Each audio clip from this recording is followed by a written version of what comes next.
Are we on? We're on. What's up, guys? CTR6. Oh, better unlock that. CTR6 is back again. Getting this new mods review up for you guys. Oh my god. I'm done. I think I'm done. Yeah. Roxxi is officially back to full 100% capacity or functionality, cosmetically I should say. Everything that got damaged from whenever she got knocked over is completely repaired now. The seat fairing has been replaced. The peg has been replaced. I replaced both front pegs. The grips have been replaced.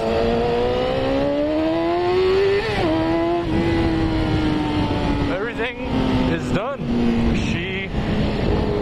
I think the only thing that I still have left stock on this bike is the chain and sprocket setup, which is literally going to be the absolute last thing, and I'll change that, I don't know, probably before I get to 28,000 miles, probably around like 15 or so. So here shortly, Roxxi is going to undergo a complete, or her final, both performance and cosmetic modification. And I must say, it has been a long and glorious journey. A little painful, because that's whenever a lot of the mods got done, is whenever I went down, but for those of y'all that remember that. If you don't know what I'm talking about, go to my other videos and check out my Palomar series. You'll see the first run the day I went down, and you'll see the resurrection video in which you actually see me go down. And yeah, from that point on, while I was all, you know, casted up and everything, is whenever I really did the complete overhaul on Roxxi.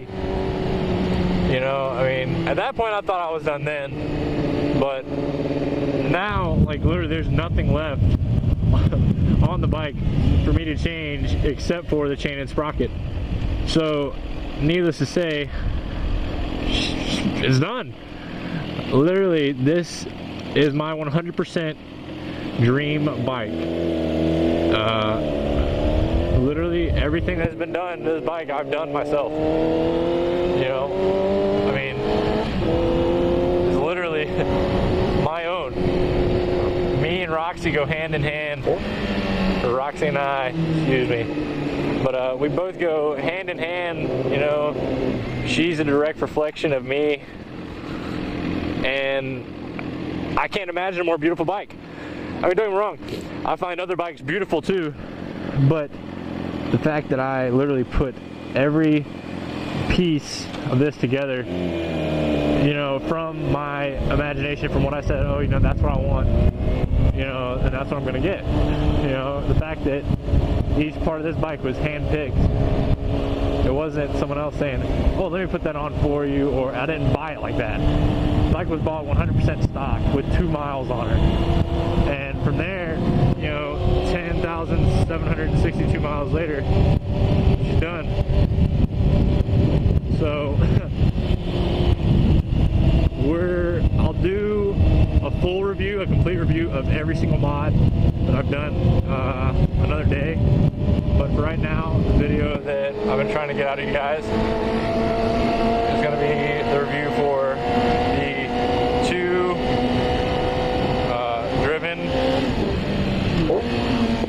driven D3 grips, which I am in love with. I do not know why this was not the first or second thing that I put on the bike. So we got the driven D3 grips in red and black with the driven I think D-axis bar end. It's only on one because I have my bar and mirror on the other. That's a CRG bar and mirror. But so the driven D-axis bar end, which is also like a weight, it's a bar and weight, and it helps reduce vibrations. And the bike working in the grips. And I didn't think it would be that big of a deal until I actually started riding with it. And you can literally feel the difference in vibrations from the left grip to the right grip. The left has substantially more vibration than the right, and I think that is attributed to that, you know, bar end, it being a weight. It really does absorb a lot of the vibrations. I mean, there's not a whole lot to begin with, but you know, if you go on longer rides, you start to, you know, your hands might start to fall asleep from the vibrations. Kind of like if you've been weed eating for a long time, or weed whacking the weeds in the yard like a little slave, like I was as a child. But whenever, you know, that happens, you know, you don't really realize, you know, that there's anything wrong or that could be prevented. But I feel like that's mainly because of the vibrations and the handlebars, and this bar end really does prevent that. It's really kind of interesting. I never thought that a bar end or a bar end weight would have that kind of effect. It's actually kind of cool. But so yeah, we got those. I will say they're a little bit bigger.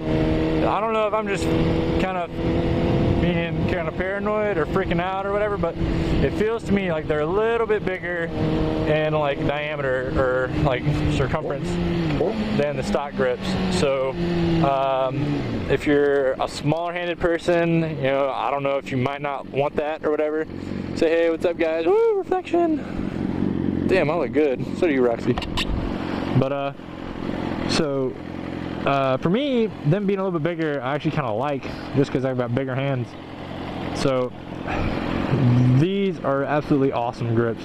They're a little bit of a bitch to put on, but that's just because I didn't know what I was doing and I tried to use brute force. SammyOnAYammi, I'll, you know, put his channel in the description.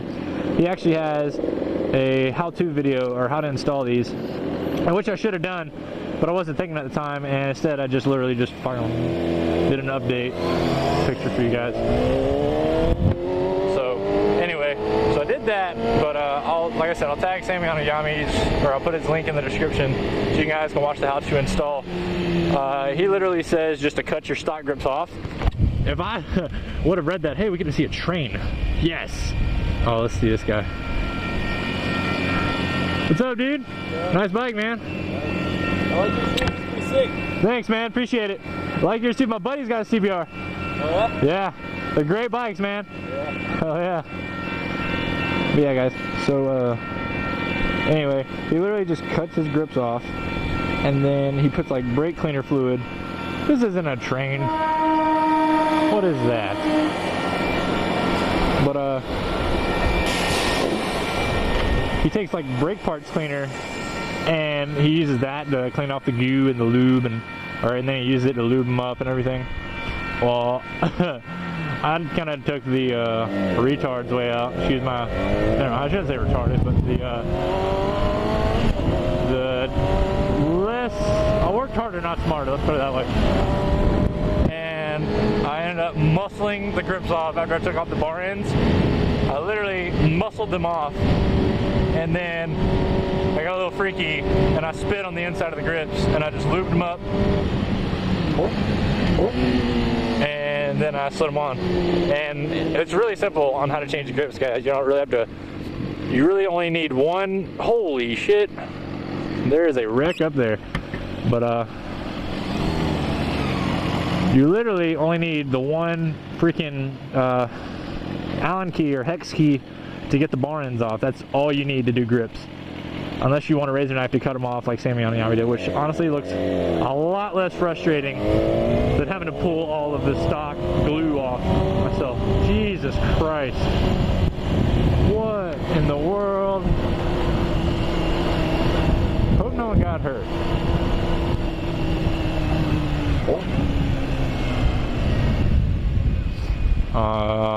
We'll go this way. Damn, get smashed. That's fucked up. Anyway, I hope no one got hurt. But yeah, so that is pretty much going to cover the grips. Okay, person. But for the driven ones, there's actually no Allen key for it. It's literally just a screw-on, and they're a universal fit. So it comes with like a spacer, like a little rubber spacer to expand inside a fucking grip tube. But mine actually didn't have that, so I literally just kind of screwed it on there, and voila, it's worked. Woohoo! Damn, all these fucking holes and shit. But yeah, so that's pretty much going to cover it for the grips. Like I said, I freaking love them. I can't wait to ride with them this weekend. This weekend is the fucking Ninja Tom meetup with Bash and all the other Cali vloggers, and it is going to be the tits. I cannot wait to go to this thing. It's going to be a blast. If you guys are not going to be there, you should definitely try. It's going to be a good time. Can't wait to see everyone there. Oh yes, yes, it's so close. I can taste it, but it's only Tuesday. Yeah, it's only Tuesday. We're almost there, guys. Hump days tomorrow. We'll be okay. But yeah, so the next thing that I'm going to talk about in this video that is pretty much dragging out as it is going to be the Tech Spec USA tank pads. I fucking love these things too. I had the Pro Grip tank pad on here, and that was it. Absolutely love these Tech Spec ones. They are the tits, and who doesn't love tits? Titties are awesome, and so are Tech Spec tank pads. I got the snake skin ones, and they are awesome. Ooh, that one came undone. I didn't stick it very well. But yeah, so it's kind of weird, the curvature of the tank, so that was my bad for not sticking it all the way. But yeah, so I fucking love these things. So much grip, so much padding. It is awesome and comfy. I don't know how I ever rode without them, or these grips, because they're awesome. Yes, yes, yes, yes. If you guys are thinking about getting the driven grips or the bar ends, yes. And if you're thinking about getting Tech Spec as your tank pads, yes. Don't hesitate. You will not be disappointed. Go and order it now. You just do it. You can think about it while it's being shipped to your house, and then you're gonna get it and you're gonna be like, wow, this was such a great decision. But yeah, guys, so that's pretty much gonna cover it for this review. The foot peg that I got was just the same brand that I got for, I think it was like JP, no, not JPR, those are grips. I don't know. I really do not know what brand foot pegs I got. There's some little cheap $40 ones, and literally all it is a pin with a spring and a safety clip, and that's it. Oh, that was painful. But yeah, so, I mean, if you want to see it, it's down there under my foot. But yeah. Anyway, guys, looking forward to seeing everyone this weekend. I'll get a full review of all of the aftermarket mods I did at Roxxi later on. Thanks for watching, you guys. Like, comment, subscribe if you haven't already. Share my page, get the word out there. CTR6 is growing, guys, and it's been an awesome ride. Can't wait to take you guys on another one. Until next time, CTR6 is out, and what are you doing, Jeep? All right, guys. Talk to you guys later.